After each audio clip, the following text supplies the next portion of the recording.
So we have our CrowdCell set up, and instead of using the LTE Yui for backhaul, it's connected via Ethernet to a router, and we have a DSL circuit which on a good day we get around 30 megabits per second download speed.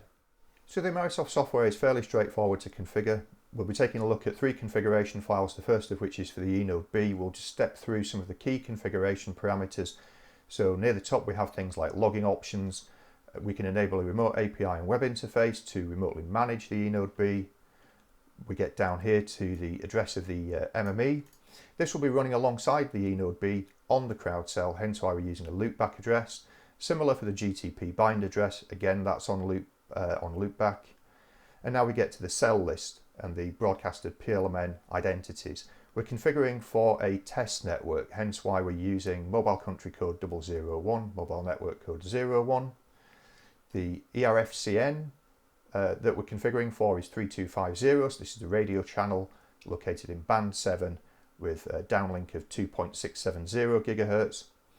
And then we get down to various other cell configuration parameters and other configuration parameters that we can specify for the eNode B. We get down to things like ciphering algorithm preferences, integrity algorithm preferences, etc. So next we'll take a look at the MME. As I mentioned, the MME is running on the CrowdCell alongside the eNode B. So near the top of here again, we have logging options that we can configure. We can enable, once again, a remote API and web interface, this time for the MME. We specify the GTP address. And here we specify the PLMN, so 00101. We're configuring a network name of Amarisoft and a short version of that of Amarisoft as well. And if we have an IMS configured, this is where we would specify the IMS. And now we get to the public data networks list. So we have a APN of default here first of all.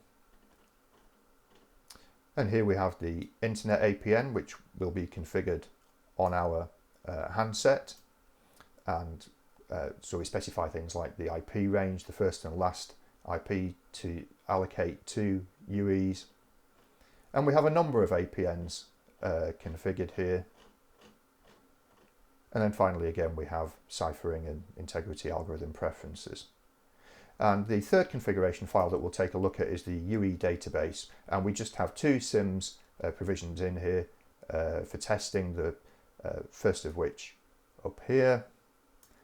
The second one here. This is the SIM card that's actually inserted into the handset that we'll be using. So we specify things like the IMSI that ends in 35203. We've allocated a telephone number to this as well of 352032. So there we are. As I say, fairly straightforward, 3 configuration files, and that's our basic LTE network configured. So we've connected over SSH to the CrowdCell, and then from there we've connected to the command line monitor interface for the eNode B. And at this prompt we can type help to get a list of the available commands. One of these enables tracing, T, and so we'll enable that, and then what we'll do is we'll take the handset that we provisioned earlier and we'll disable airplane mode, and at this point we see output on the screen. And at any point we can just hit return to stop that trace. In the second terminal tab we have another SSH session to the CrowdCell. This time we're connected to the command line monitor interface for the MME. Once again we can type help to get a list of the available commands. One of these allows us to list all the MME UE contacts.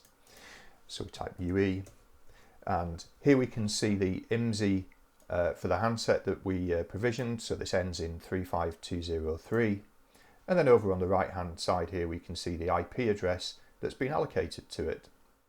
So here we have the web interface that we mentioned earlier when we were looking at the configuration files.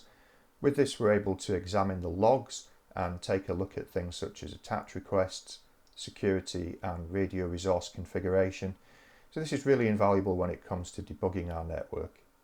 We can also take a look at live data from the EPC. We can see here our handset that's attached to the network. On the right hand side we can see various message counters.